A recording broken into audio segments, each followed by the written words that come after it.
At 8:47 a.m., December 14th, 1944, Ardennes Forest, Belgium. Private First Class.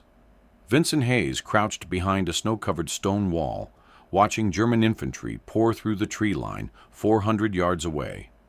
37 soldiers, maybe more behind them. His M1 Garand held 8 rounds. The machine gun nest to his left had gone silent 3 minutes ago. Sergeant Whitmore and his crew were dead. Hayes was alone. In the next 90 seconds, he would do something no American training manual approved, something his officers had explicitly forbidden, something that would kill 19 enemy soldiers and change how the United States Army thought about urban warfare forever. The Ardennes offensive had started 3 days earlier. Everyone called it a surprise, but Hayes had known something was wrong for weeks. The German patrols had changed. They moved differently, faster, more aggressive. Command said the Wehrmacht was finished, beaten, retreating. The scouts on the ground saw otherwise. Hayes came from Pittsburgh's south side. His father had worked the Jones and Laughlin steel mill for 23 years before the furnace accident. Vincent grew up in the shadow of those stacks, learned to move through industrial spaces, the way other kids learned to ride bicycles. Catwalks, support beams, overhead cranes. By 14, he could navigate the mill's upper levels in complete darkness, knew which girders would hold weight and which were rusted through. His uncle ran a roofing company. Hayes spent summers on slanted surfaces, learned to anchor himself at angles that made other workers dizzy. Balance wasn't something you thought about. It was something your body knew. He'd enlisted in January 1943, 20 years old. The recruiter asked what he did for work. Steel work and roofing, Hayes said. They made him a rifleman. Nobody asked if he could do anything else. Basic training emphasized standard positions: prone, kneeling, standing, supported, unsupported. The manual was specific: fire from stable positions, use available cover at ground level, maintain low profile. Hayes qualified expert marksman, but the doctrine felt wrong, limited. In Pittsburgh, he'd learned that elevation changed everything. Height meant angles. Angles meant advantage. But the Army didn't care what a steelworker thought about tactical positioning. His unit, Company B, 2nd Battalion, 23rd Infantry Regiment, landed in France on June 12, 1944. 6 days after the initial invasion, they pushed inland through the hedgerows, small, vicious fights in every field. Hayes watched good soldiers die because they followed doctrine, textbook positions, regulation firing stances. The Germans had been fighting for 5 years. They knew where American riflemen would be. They knew the manual, too. Private Danny Sullivan took a round through the throat on June 28th, outside Carentan. He'd been firing from behind a stone wall, proper prone position, exactly like the field manual illustrated. The German sniper had the angle calculated.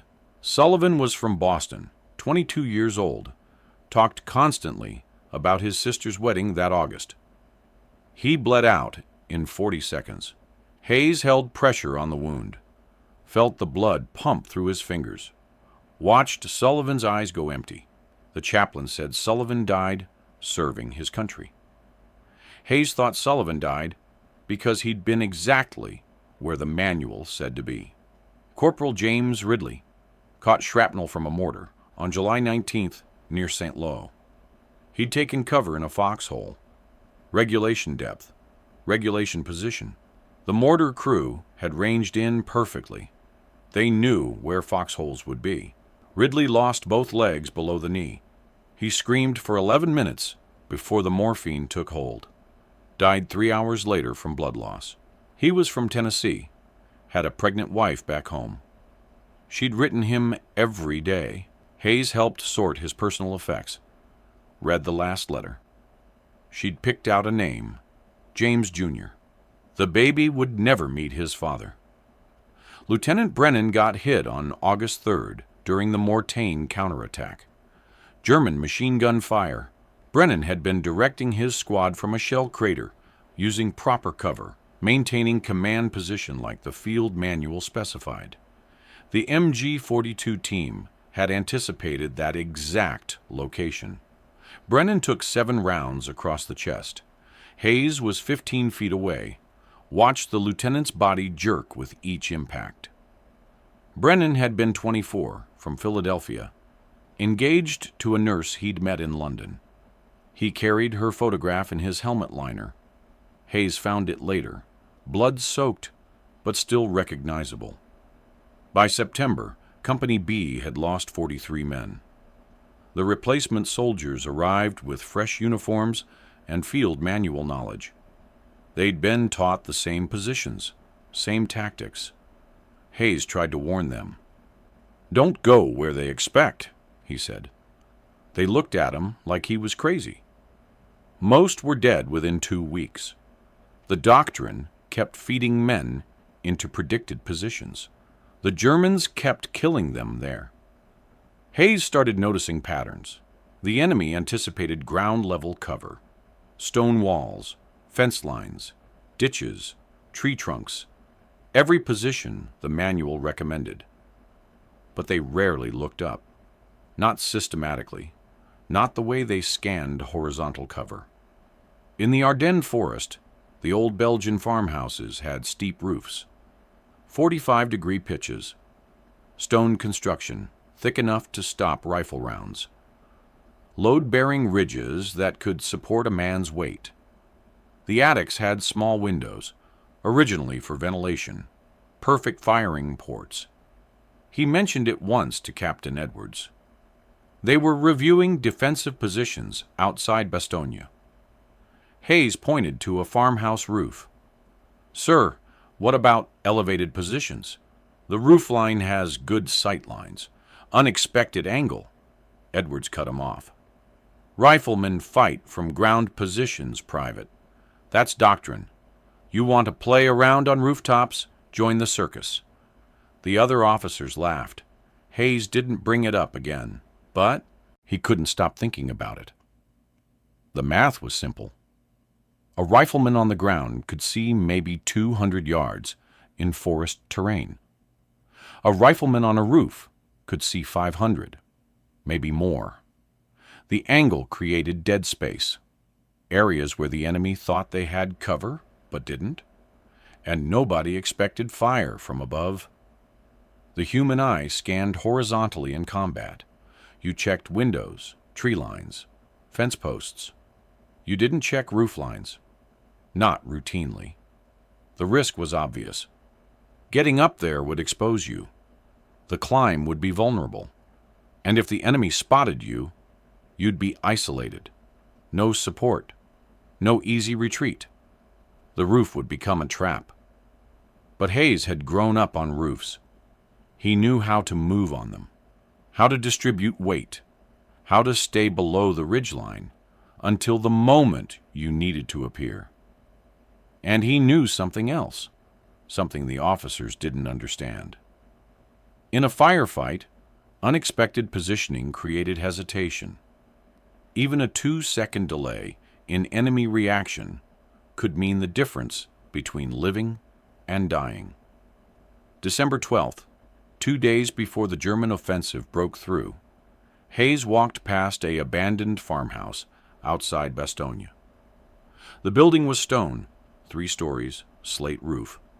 The ridge ran east-west. Perfect elevation over the approach routes. He climbed up after dark, tested the surface. The slate was solid, good anchor points. The attic window opened quietly. Inside, he could brace against the beam structure, achieve a stable shooting position 30 degrees above horizontal. From there, he could cover 400 yards of open ground. Any German advance through that sector would be exposed. He didn't tell anyone, didn't ask permission. He knew what the answer would be. December 14th, the offensive started at dawn. The German artillery barrage lasted 40 minutes. heavier than anything Hayes had experienced. When it stopped, the infantry came. Not the exhausted, retreating Wehrmacht command had described. These were fresh troops, well equipped, moving with the coordination of soldiers who'd been training for this specific operation. They hit the American positions in waves, overwhelming the forward foxholes. By 8:30 a.m., Company B was falling back. Hayes's squad got separated during the retreat. He ended up alone near the farmhouse. That's when he saw the machine gun nest get overrun. Sergeant Whitmore's crew, 3 men. The Germans came from 2 directions, grenades first, then close assault. Hayes was too far away to help. He watched Whitmore try to swing the .30 caliber around, saw the grenade land behind the sandbags, saw the explosion. When the smoke cleared, all 3 Americans were down. The Germans kept moving. Hayes looked at the farmhouse, the roof. He had maybe 2 minutes before the next German wave came through. He could retreat, follow Doctrine, fall back to the secondary line. Or he could do what he'd been thinking about for months. He ran for the building.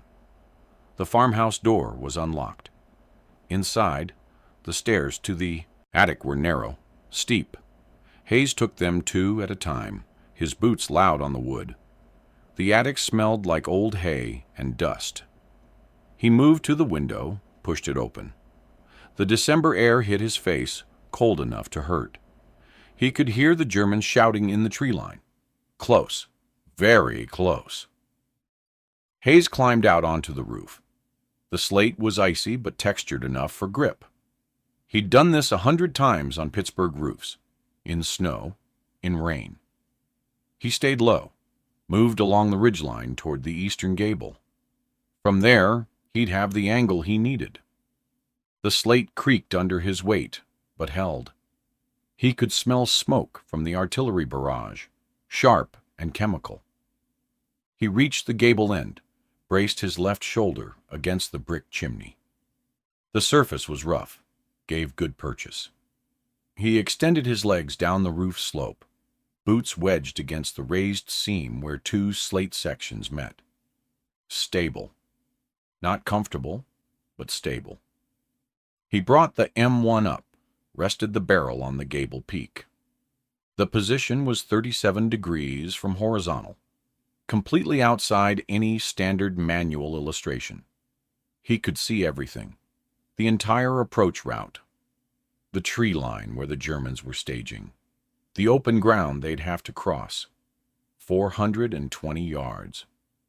Well within the Garand's effective range. Hayes counted them.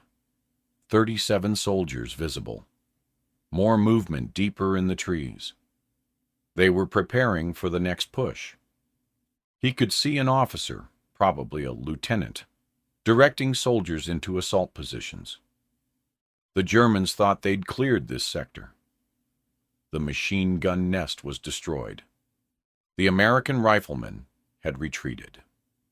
They were moving with the confidence of soldiers who believed they controlled the battlefield. Hayes settled his breathing. The M1 had 8 rounds. He'd need to make them count, then reload fast. The roof position gave him advantage, but once he fired, they'd start looking for him. He had maybe 30 seconds before they figured out the angle. He'd get 1 reload, maybe 2 if he was fast. 24 rounds maximum, against 37 soldiers. The German officer raised his arm, the signal to advance. Hayes exhaled and squeezed the trigger. The first shot took the officer in the chest. He dropped. The soldiers around him froze. That 2-second hesitation Hayes had predicted. They were scanning tree lines, windows, ground-level positions, not up. Hayes fired again. A soldier near the fallen officer. Hit. Another. Hit. The M1's action was smooth, familiar. He'd fired this rifle thousands of times, knew its rhythm like his own heartbeat. The Germans still hadn't located him. They were returning fire, but at positions they expected. Fence lines, stone walls, tree trunks. Their rounds were hitting 20 feet below Hayes, chewing apart a garden wall that no one was behind. Fourth shot, fifth, sixth. Each one found a target. The Germans were bunching up now, taking cover behind trees. But the elevation gave Hayes angles they couldn't anticipate. A soldier crouched behind an oak trunk was exposed from above. Hayes put a round through his shoulder. Seventh shot, eighth. The Garand's clip ejected with its distinctive ping, loud even over the gunfire. Hayes ducked below the ridgeline, pulled a fresh clip from his bandolier. His hands were shaking slightly.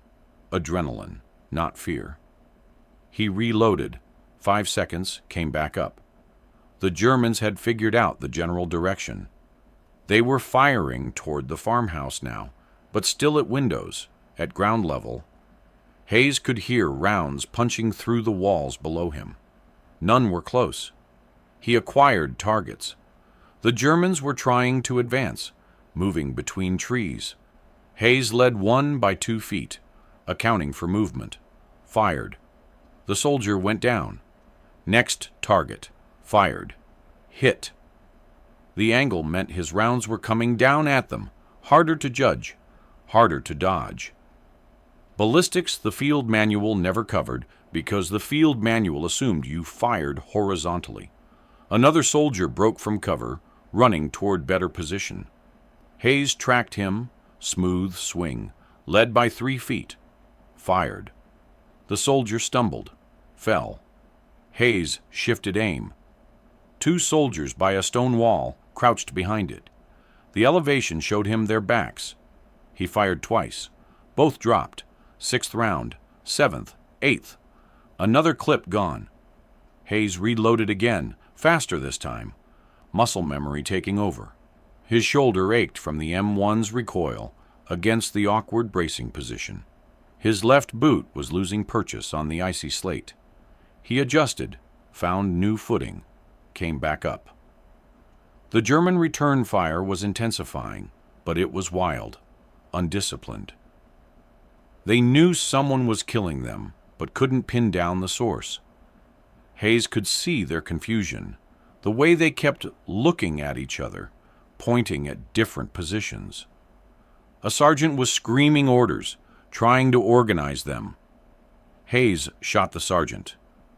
The man fell backwards, arms spread. The soldiers around him broke. Not full retreat, but the cohesion collapsed. They were individuals now, not a unit. Hayes worked through his 3rd clip methodically. No rushing. Each shot deliberate. A soldier trying to flank right. Hit. Another attempting to set up a machine gun. Hit before he could deploy the bipod. A rifleman who'd figured out the approximate angle and was firing toward the roof, close enough to make Hayes flinch, but not close enough. Hayes put a round through his center mass. 19 enemy soldiers down.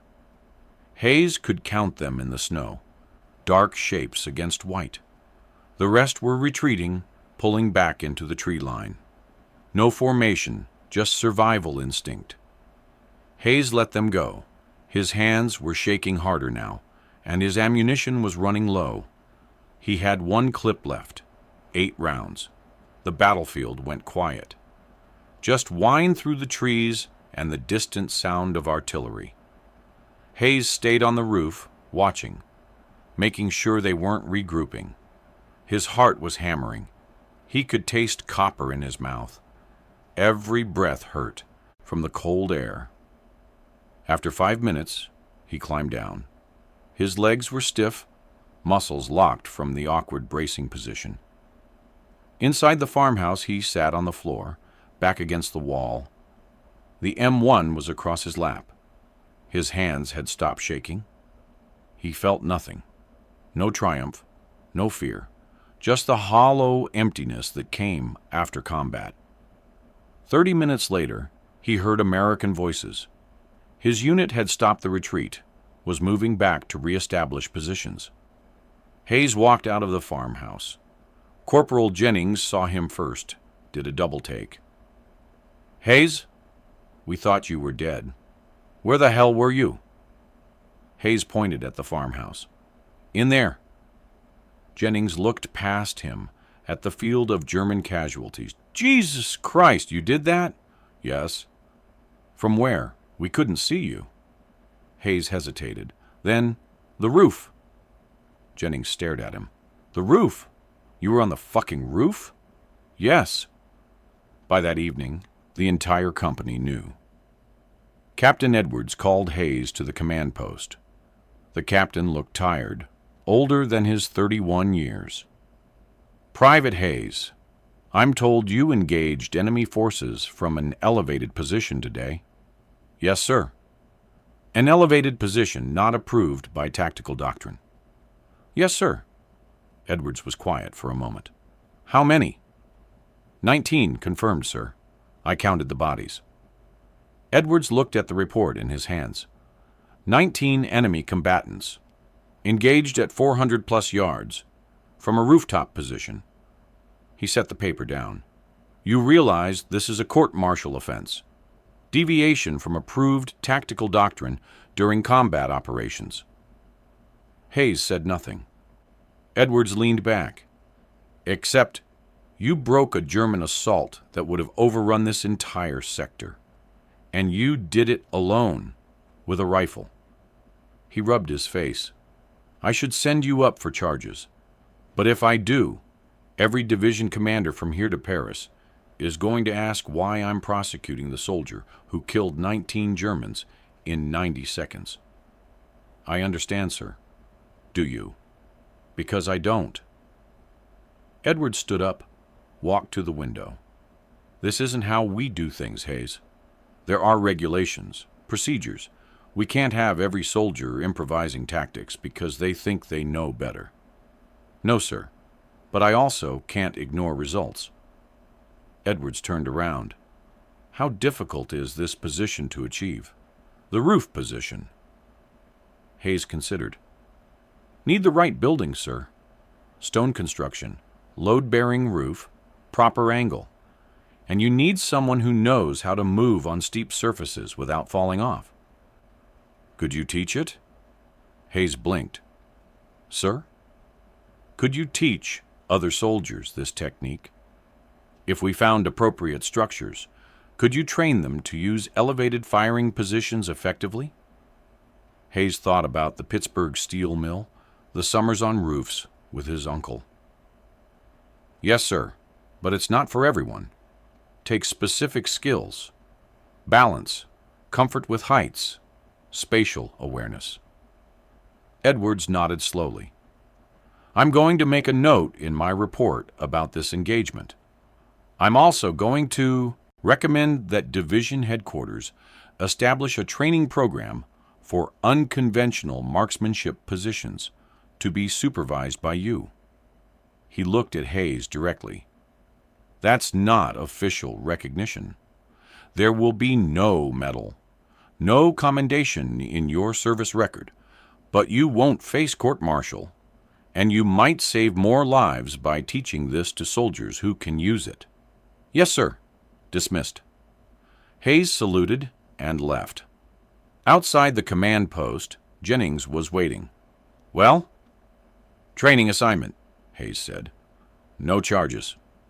Jennings grinned. "Damn right. You just changed how we fight." But Hayes knew it wasn't that simple. The Army didn't change fast. Doctrine was written in manuals, approved by committees, tested through official channels. What he'd done was improvisation, desperation, the kind of innovation that happened when soldiers were dying and regulations weren't working. The question was whether anyone above Edwards would care. The answer came 3 days later. A major from divisional headquarters arrived with an engineering team. They wanted to see the farmhouse, understand the position Hayes had used. The major's name was Carlson, and he looked at Hayes like he was examining a strange insect. "Show me," Carlson said. Hayes took him up to the roof, demonstrated the positioning, the bracing technique, the sight lines. Carlson took notes, had the engineers take measurements. After 20 minutes, he climbed back down. His uniform was covered in slate dust. "This is insane," Carlson said. "You were completely exposed up there." "Yes, sir." "One German with a rifle could have killed you." "Yes, sir." But they didn't know where to look. Carlson consulted his notes. The angle of fire was approximately 37 degrees from horizontal. That's outside the training parameters for standard marksmanship instruction. "Yes, sir." "And you maintained accuracy at 400 yards from an unstable position." "The position was stable, sir, just unconventional." Carlson looked at him for a long moment. "The field manual doesn't cover this because the field manual assumes rational tactical behavior. What you did was irrational." "It worked, sir." "This time." Carlson closed his notebook. "Division wants this formalized. Not as official doctrine. That would take years of approval. But as a specialized training module for qualified marksmen in urban and semi-urban terrain. You'll supervise instruction." Hayes felt something shift in his chest. Not quite hope, but close. "When, sir?" "Immediately. We're pulling you from line duty." Carlson paused. "This isn't a reward, Private. This is a practical assignment. We need every advantage we can get, and if rooftop positioning gives us an edge, we'll use it. But understand, you're teaching soldiers to do something inherently dangerous. Some of them will die trying to replicate what you did." "Yes, sir." Carlson left. Hayes stood outside the farmhouse, looking at the roof. He'd climbed up there, expecting to die, had accepted it as the cost of taking 19 Germans with him. Instead, he was going to teach other soldiers to do the same thing. The training program started on December 20th. 7 soldiers selected from various companies, all expert marksmen, all with demonstrated physical coordination. Hayes taught them what his uncle had taught him: how to distribute weight on slanted surfaces, how to find stable anchor points, how to judge which materials would support a man and which wouldn't. He taught them the Pittsburgh steel mill lessons about reading structural integrity by sight. He taught them how to move below ridge lines, how to achieve firing positions that minimized exposure while maximizing sight lines. 3 of the 7 couldn't do it. Fear of heights, poor balance, or simple inability to trust their body weight to angled surfaces. Hayes sent them back to their units. The remaining 4 took to it naturally. They practiced on farmhouses, barns, church steeples. Hayes drilled them on entry and exit routes, on calculating angles, on the specific ballistics of elevated firing positions. By January, those 4 soldiers had achieved 12 confirmed engagements using rooftop positions. 23 enemy casualties total, 0 American losses. Word spread. Not through official channels, through soldier-to-soldier conversation. Riflemen who'd seen the results, who'd watched Germans get picked off from angles they never anticipated. Other units started improvising their own elevated positions. Not always rooftops, sometimes haylofts, water towers, upper floors of damaged buildings, anything that provided height advantage.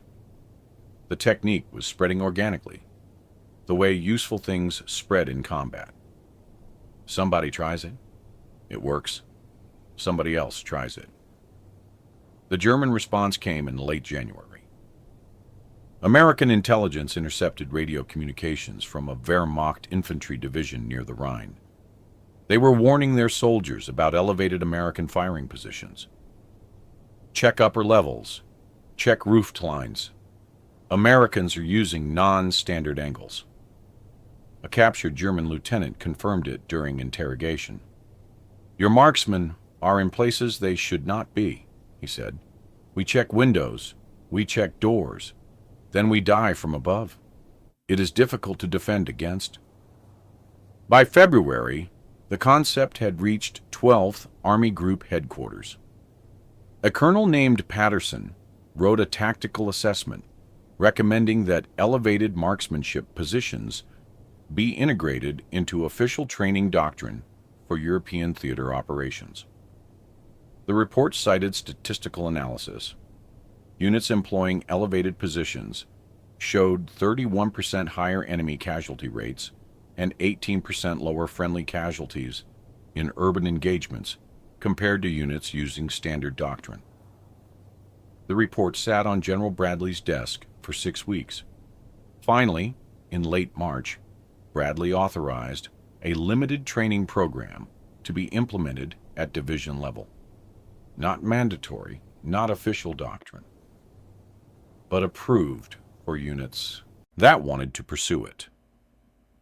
The authorization made no mention of Vincent Hayes.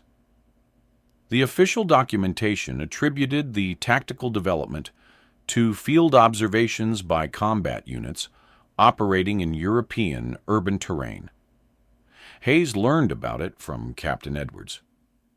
You started something, Edwards said. It's going to outlast this war. It wasn't just me, sir. Those 4 soldiers I trained, they proved it worked. And the soldiers who adapted it after them. Maybe, but you were the first. You climbed up on that roof when everyone else said it was crazy. Edwards handed him a piece of paper. Transfer orders. You're going to England, to the training center at Tidworth. They want you to help develop the formal curriculum. Hayes looked at the orders. England, rear area, away from combat. Sir, I'd rather stay with the company. Request denied. You've done your part in the line. This is how you'll save the most lives now, by teaching others. Hayes went to England, spent April and May at Tidworth, working with training officers to formalize what he'd done instinctively. They created measurement standards, safety protocols, equipment requirements. They filmed demonstration exercises. Hayes felt like a specimen in a laboratory. Soldiers watching him climb roofs and take shooting positions while officers scribbled notes. The war in Europe ended May 8th. Hayes was still at Tidworth. He didn't celebrate. Most of the soldiers he'd served with were dead. Sullivan, Ridley, Brennan, Whitmore, dozens of others whose names he could recite in alphabetical order when he couldn't sleep. The war ending didn't bring them back. The Army processed him out in September 1945. Honorable discharge, no medals. His service record mentioned specialized training duties, but didn't specify what kind. The official documentation of his December 14th engagement listed him as providing supporting fire during enemy assault, which was technically accurate and completely inadequate. Hayes returned to Pittsburgh. The steel mills were hiring, peacetime production ramping up. He got a job at the same plant where his father had worked, different division. They made structural beams for construction projects. The foreman asked if he had experience with heights. Hayes said yes. They put him on the rigging crew, the team that worked on the upper frameworks during installation. It was good work, solitary. He could spend entire shifts 30 feet in the air, moving among the girders, no one talking to him. He didn't talk about the war. When people asked, he said he'd been in the infantry, served in Europe, came home. He didn't mention the roof, didn't mention the 19 German soldiers, didn't mention that his improvised tactic had been adopted by thousands of soldiers and was being written into training manuals. In 1948, he married a woman named Catherine, who worked at the Heinz factory. They had 2 children, both daughters. He taught them to climb carefully, to test their weight, to never trust a surface until they'd verified it could hold them. He didn't explain why these lessons mattered. They learned anyway. The Pittsburgh Post-Gazette ran a story in 1952 about local veterans. They interviewed Hayes briefly. The reporter asked what he'd done during the war.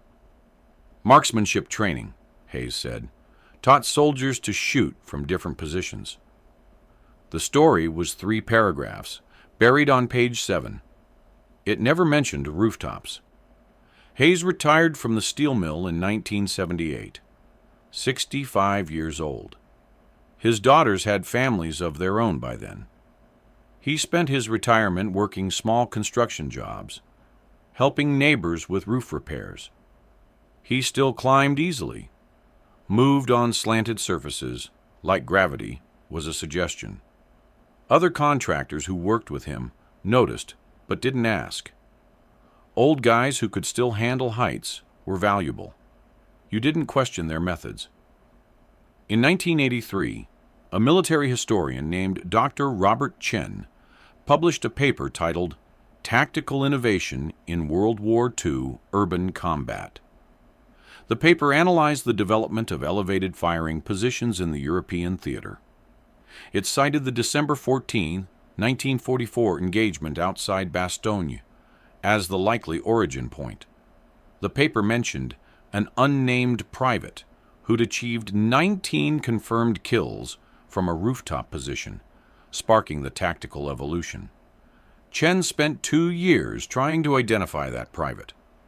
He interviewed veterans, reviewed unit records, cross-referenced casualty reports. Eventually, he found Captain Edwards's original report in the National Archives, heavily redacted, but with enough detail to trace back to Company B, 23rd Infantry. From there, he found Hayes's name. Chen called Hayes in 1985, asked if he could visit, discuss the December 14th engagement. Hayes said no. Chen persisted, wrote letters, called again. Hayes finally agreed to one conversation with conditions: no recording, no photographs, no detailed tactical reconstruction. They met at Hayes's house in Pittsburgh. Chen was 32, eager, had a briefcase full of documents. Hayes was 72, gray-haired, hands scarred from decades of industrial work. "I need to understand how you conceived the tactic," Chen said. "The field manual had nothing comparable. Where did the idea come from?" Hayes shrugged. "Grew up around roofs. Seemed obvious." "But you recognized a military application that trained officers didn't see?" "They weren't looking for it. I was trying not to die." Chen consulted his notes. "Your engagement directly influenced tactical doctrine that's still taught today. Urban warfare training includes elevated position protocols derived from your methods. Conservative estimates credit this tactical evolution with saving between 400 and 600 American lives during the final months of the European campaign." Hayes was quiet for a long time. 400 soldiers? At minimum, possibly more if you account for post-war applications. Hayes looked out the window at his backyard. "I didn't know that. The Army never told you?" "The Army never told me anything. I got sent to England to teach some classes. Then they discharged me." Chen leaned forward. "What you did changed modern infantry tactics. You should be recognized for that." "I did what needed doing. Recognition wasn't the point." Chen left, frustrated. He published his paper anyway, Hayes's name included. A few military journals picked it up. Some veteran organizations mentioned it in their newsletters. Hayes received a handful of letters from soldiers who'd used elevated positions in Korea, Vietnam, later conflicts. He read them all, responded to none. Catherine died in 1994. Heart failure. Hayes scattered her ashes from the roof of their house, the place where he'd taught their daughters to climb. He was 81 years old, still moving across the pitched surface with confidence that looked like defiance of age. He died in his sleep on November 3, 1999, 86 years old. The obituary in the Post-Gazette mentioned his military service in one sentence. Mr. Hayes served in the U.S. Army during World War II and received an honorable discharge in 1945. Nothing about December 14, 1944. Nothing about the 19 German soldiers. Nothing about changing how soldiers think about positioning and angles and the assumptions enemies make about where threats come from. His daughters found a box in the attic after he died. Inside were his discharge papers, a few letters from Army buddies, and a single photograph. Hayes on a farmhouse roof in Belgium, December 1944. Someone had taken it without him knowing. He was braced against a chimney, M1 Garand across his lap, looking at something beyond the camera's frame. His expression was unreadable. The photograph was labeled on the back, in faded pencil. Vincent, the day everything changed. The elevated firing position protocol is still taught at Fort Benning, now Fort Moore. Infantry officers learn the basics. Identify structures with load-bearing capacity. Verify sight lines. Establish entry-exit routes. Account for exposure risk. The doctrine has evolved. Modern soldiers have better equipment, better training, better support than Hayes had in 1944. But the fundamental principle remains. Sometimes the answer isn't in the manual. It's in looking at the battlefield from an angle nobody expected. That's how innovation actually happens in war. Not through committees, not through years of testing, through soldiers who recognize the doctrine isn't working, who have skills the military didn't know they needed, who risk everything because watching their friends die following regulations becomes unbearable. Hayes never called himself a hero. He was a steelworker from Pittsburgh who knew how to move on roofs, who applied that knowledge when the moment demanded it, and who spent the rest of his life doing honest work. The fact that his desperate improvisation saved hundreds of lives and changed military doctrine was, from his perspective, incidental. He'd climbed that farmhouse roof to kill Germans who were killing Americans. Everything after was just consequence. But consequence matters. 400 to 600 soldiers who came home because someone taught them to fight from angles the enemy didn't anticipate. Thousands more in subsequent wars who learned the same principle. Modern urban warfare tactics built on the foundation of a Pittsburgh steelworker who refused to accept that ground-level positions were the only option. Hayes never received official recognition during his lifetime. No medals, no commendations, no mention in the tactical manuals that incorporated his methods. The Army documented the innovation as emerging from combat experience analysis, which was technically true, but historically insufficient. The institution that benefited from his tactical breakthrough never acknowledged the source. Maybe that's appropriate. Hayes didn't do it for recognition. He did it because doctrine was killing soldiers, and he knew another way. The elevation gave him angle. The angle gave him advantage. The advantage killed 19 enemy soldiers who would have killed Americans. The simplicity of that transaction, improvisation for survival, mattered more to him than any documentation of its historical significance. If you found this story compelling, please like this video. Subscribe to stay connected with these untold histories. Leave a comment telling us where you're watching from. Thank you for keeping these stories alive.